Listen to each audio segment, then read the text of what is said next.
Salut, bonjour. Salut. Bonjour, c'est Maman Élisée, hein? Maman Élisée Mbo TV. Bonjour, na pesi bino mbote ba salutation na bien nyonso. Nzamba za bien na mabota na bino boza la kitoko na yebi ke nzamba za bien. Nzambo to bele la kasa za bien na kati na mabota na bino papa. Mama na sengili bino na bondeli. C'est pas nzambe na biso. Il est le maître des temps des circonstances. Il est le même hier aujourd'hui éternellement. Oh. Seigneur, pour nous bande la pesi bino sur mbote mes abonnés mes loulous bisous je vous love. Boka mata bi poe. Babi poe na bino boka mata. En tout cas, merci vraiment en tout cas nazo sepela mingi na ndebo vous s'abonner. Malé petit à petit l'oison fait sonner hein. Na pesi ba sponsor na mbote, na pesi Joséphine la diva mbote, na pesi Véron Mputa mbote, na pesi Katongo mbote, na pesi Limbizi mama bondeli likambo na moto te mbote, na pesi José Ndombe mbote, na pesi David da Silva CPI mbote, na pesi mama Chateau mbote, na pesi mama Tete Mambulu na pesi mbote, na pesi mami Kasongo mami le pale mbote, na pesi Patience la Rose basa pembe, na pesi mami Kitingi moi ça pembe à contre ngongi na ndako ti mami ouais na pesi ba bisous ba salutation na pesi ba mama so Chateau mbote mukuta ba Véron na pesi mbote la famille complète na pesi mbote nazo la sa café au mon café au nga déjà le bumunanga et c'est salé déjà kitoko café au eza kitoko moko sakante café au ezo sala peza ba effet na on kati na libumu bosomba café au bokota na Facebook ya Britney MKN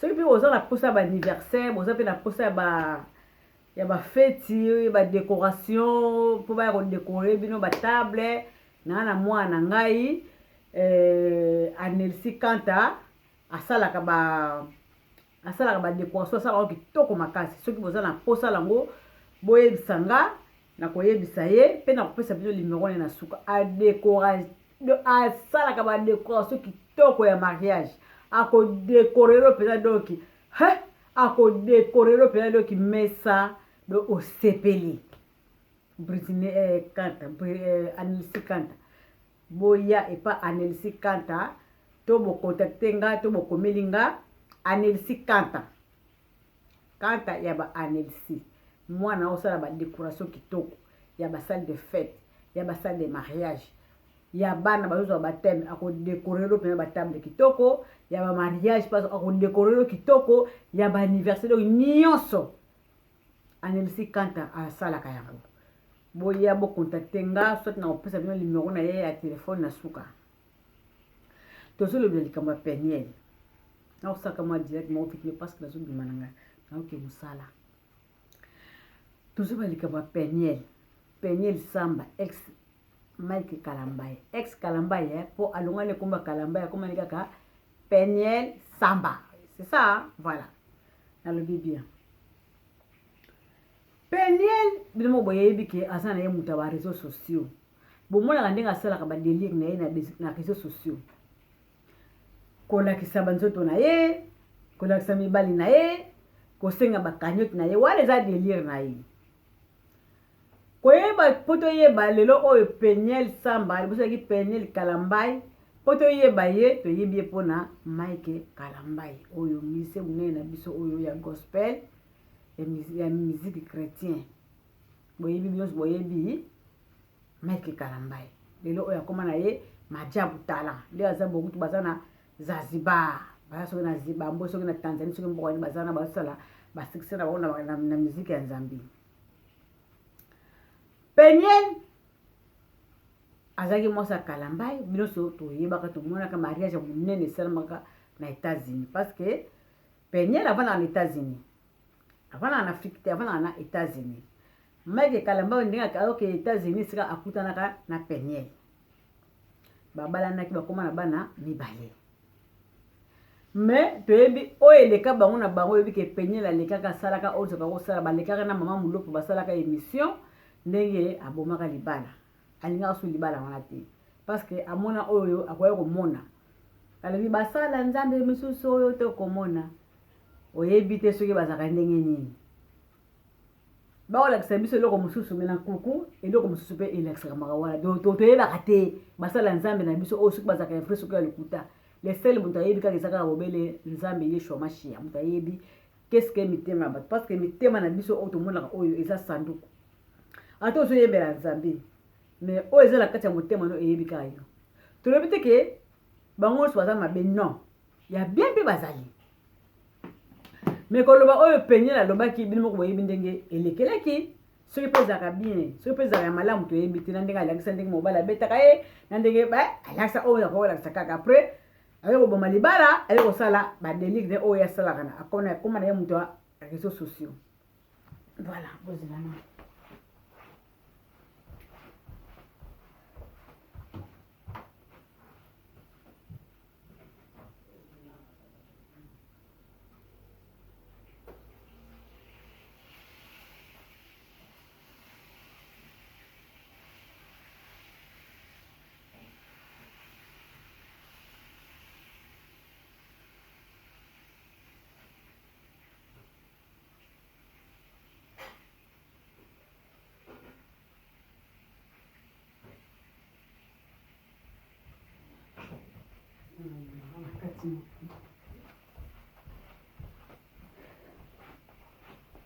bo excusez nga na zongi ya bo excusez nga 1000 fois babone na nga bo esala bino pasi te boyebi kaka toza basi na ndako oyebi kaka mwa quelque chose mwa eloko moko mwa okimi kaka mbango ko bongisi mbango talaka penye ayele biso sikoyo réseaux sociaux kotika nzoto na ye ndenge atikaka wana bino moko omonaka badelire na ye lelo oyo penye adesidaki comme quoi ke akende na ye kisasa akende kosala bafere na ye alakisaki biso bagene moko alataki bato bamoni kango ke oyo aza ni azaki ni te akosala bapublicité ya biloko oyo aza koteka akoteka bagene na ye avec soutien namoni mpe alekaki na émission ya Frank Stemai bango na Denis Lesi expliqué ke aye nango na Congo mpe ateka mpe na Congo ateka bata Congo bata Congo mpe oyo bavime mabumu bazali yango ayeki nango na Congo pour viki abana koteka alobi ke yateka kango $50 na États-Unis mais soso tokomi na Afrique ekomi $70 po talaka na ba transport na ba ticket na colis po ndenge okoma tikuna donc faut kaka ba prix $70 to ama surpris pleniel fo azonga sikoyo États-Unis bomoni ba délire asaki na les Denis Lesi ye mo pitaka za koloba na misusu bolandeki yango bien boyoka ndenge alobaki abina opesa date na nga kozonga te peut-être na yebite oyo kokomela nga na aéroport de quelque part aza sentir que y a quelque chose oyo koyela ye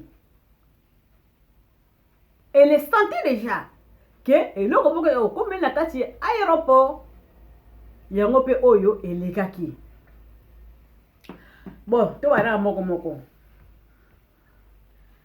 Peniel tango ya zui vol les États-Unis pour y avoir les États-Unis avant na Dallas tango ya zui qui vol les États-Unis pour aya déjà Kinshasa akoleka bongo te il faut asala test na oyo ya antipass ya corona eza partout eza monde entier so lingo voyager il faut sala test wana Peniel ko kitaro ya kitaka États-Unis asala kiango azaki bien azaki na bonne santé pour so azaki bien te bange ba ticket à voyager to ye pete so ki bo mundele pe am so ko osala test akoyeba te po batebele awa basaka na mikanda batu batebele awa bazwaka traitement na mikanda batu de mundele penza azaka penza na ta penza ya kotala penza elongi ya mutu te okoko tina lobe mutu akepa asala le pe examen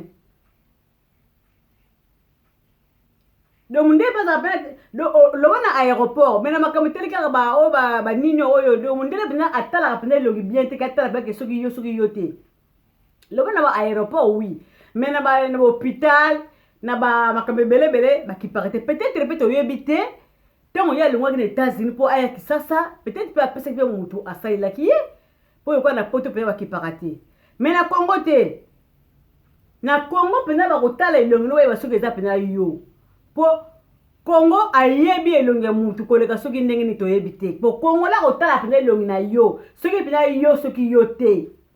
Congo la kotala. Siko yo soki oza na yo bien. Oza na santé na yo bien. Mais comment na retour na yo o kamata o pesa mutu mususu ake na kosala examen na place na yo te. O kamata passeport. Photocopie ya passeport na yo o pesa na mutu po ake na kosala lo test.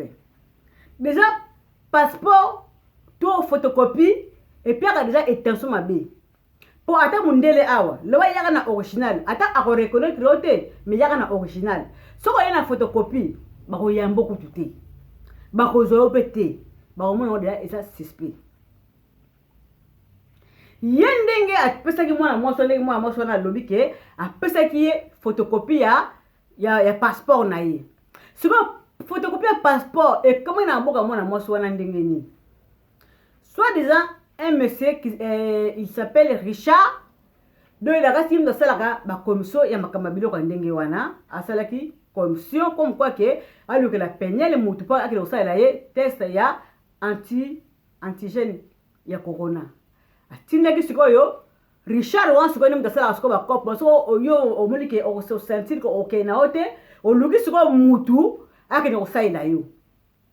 Sikoyo mutu oya zo sikoyo moi petite fille wana oyo bakangie na penyel ye wana sikoyo o Richard azwaka po akina osala la penyel test akenini akena photocopie bino okaske toko zo mboka na Congo kwa mboka la légère mboka ese changer makambo elingi so makambo bakopte elingi so makambo zo wadina kata mboka wana fo mboka na ekoma pe na droiti na ndenge ezala kakala tuto sera na mboka ngoko siko biso moko suba Congo siko to sera na siko mboka wana to ba siko bongo loi ezate mais eleksi bino ke na mboka na biso loi ezali po quand même yo mutu ok osala examen na yo ok na photocopie mais non photocopie ba lo ba originalité photocopie ça originalité yango pe autorité tali ba bi non comment yo oyana photocopie batali pe longi batali ba elongi pe batali pe soki penyel samba batali ne longi po penyel aza muta réseaux sociaux tout le monde a yebiye nenga saka ba émission na ye siko ba mona ke penyel samba oya zo ya pe na photocopie de et puis de intention mabe soko de kita original ba to comprendre tanga ide na photocopie et puis c'est de intention mabe faut ba telebila yo Tant ba moni photocopie wana fo balinga balandela ngo batale longi o eza la photocopie batale ne longi oyo mutu oyo ayena ngo soki ezalaki oui ye moko penyel ayena photocopie mais soki mutu mususu ayena ngo eko etike bango mbala moko comme quoi que oyo soit baza kota penyel soit mwasi wana ayibi mukanda bato ya penyel. Peut-être que tu vas comprendre malamu te. Peut-être que tu vas babangaki. Balobi ke o eza penyel te mwana oyo après ça il a photocopie. C'est que soit ba yini mukanda penyel soit penyel yemo de mutu asali ba wana. Alors ezala ke penyel ndo sala siko ba wana. Bakangi mwana mwasi wana. Ke yo oza penyel te. Fo penyel yemo ko aya. Na place wana mwana mwasi so osali na kobangati abandi kolela.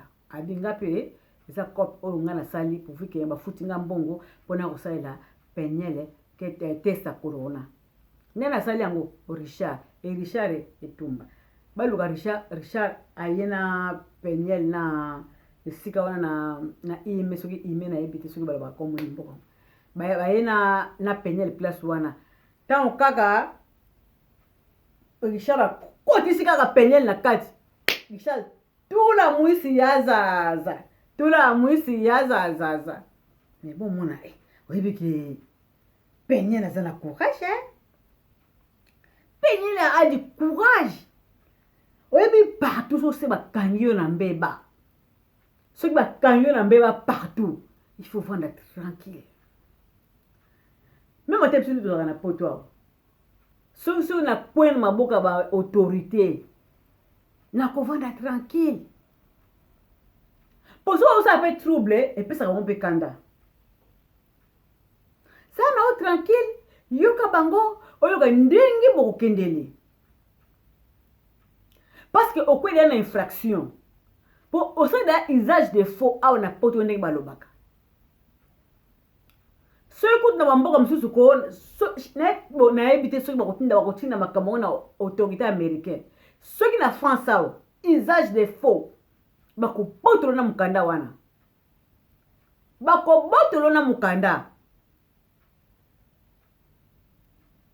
Au sein de 4 ans, je sais de quoi je parle. 4 ans, sans mukanda. On va souffrir. Usage de faux oyo na bamboka bato ozomona bakangi yo oloku to ça peut être tranquille mais tala moi moso ba dégâts osala na kati ya babiro wana azobanga te kofinga na autorité dans quel droit Peniel okola ndenge nini ko okola ndenge nini okola mabe siko lelo oyo bato bazaka oyo kilo mawa me bato oyo kilo so mawa te bato bakomo pia siko Mike Kalamba ereso ke oza mosa kobala te po badega oyo osali esali biso na somo badega oyo osali esali biso somo Peniel mama tala biloko azosala Calme. Calme.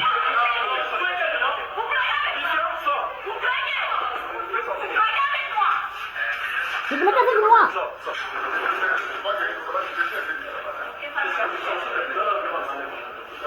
Mais on s'est réveillé ce matin, il y a une dame qui vient, qui se présente au nom d'une femme qui est connue, une célébrité. Voilà. Actuellement, c'est une célébrité. Elle a cité le nom de Peniel Kalambaye. Et il y avait un doute dans l'esprit des agents du laboratoire de la fondation. Ils se sont posé des questions. D'ailleurs, moi, j'ai conseillé pour que M. Attalé puisse aller checker sur Internet, voir si l'image de Peniel, c'est vraiment celle-là. Et on s'est rendu La personne qui s'est présentée en premier, ce n'était pas Peniel, mais s'est présentée au nom de Peniel. Voilà.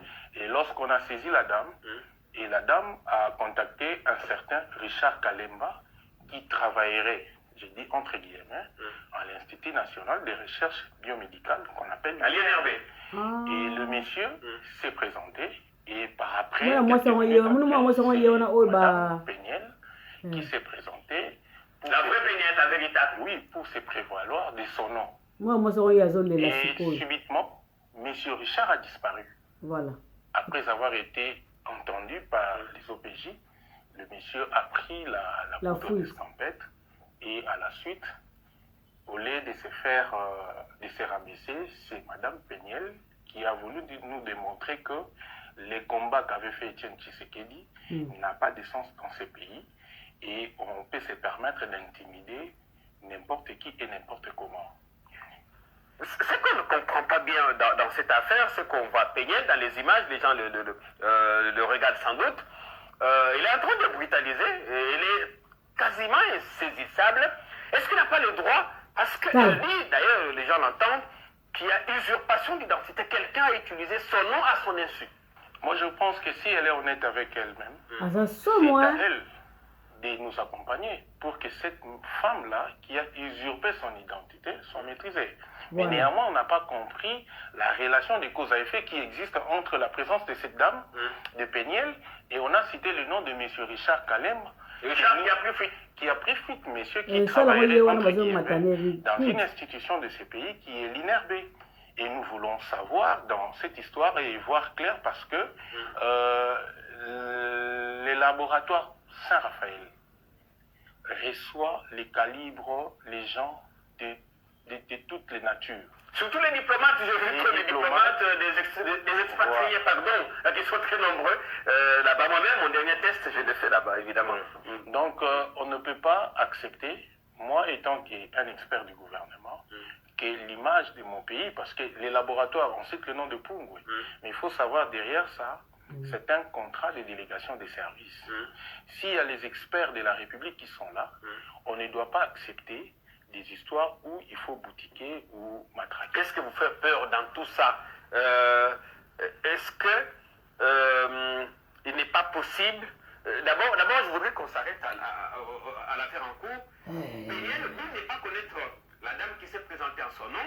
La dame dit également n'avoir jamais rencontré Péniel, mais les deux ont un ami en commun. Alors, peut-être Péniel a lobby que ayebi mwana mwasi wana te ya passé. Mais après c'est masikoyo identité no sikoyo comment ina mboka mwana mwasi wa ndenge ni na photocopie. Et comment sikoyo na mboka mwana mwasi wa ndenge ni. Sikoyo le boko ayebi ete. Sikoyo identité no sikoyo comment na mboka mwana mwasi wa ndenge ni. Ça passe. Abika poza na Congo. Ya so as américaine et salini. Et ça le côté mundele soko osala buzuba na soko apeso mukene osala buzuba akobotolo ango. Akobotolo ango.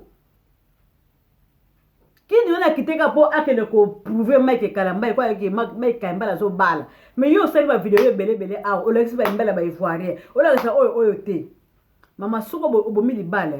Faut vana tranquille. Soko va tranquille o ko changer mi bala belé. Mobile ba sala kana ye kutu ba ma sécurité o ba concurrence que ya zinga pena zo. Non, yonde muto ko kweya. O lexi boni. O lexi boni. Bisous, bye. Bisous, bye.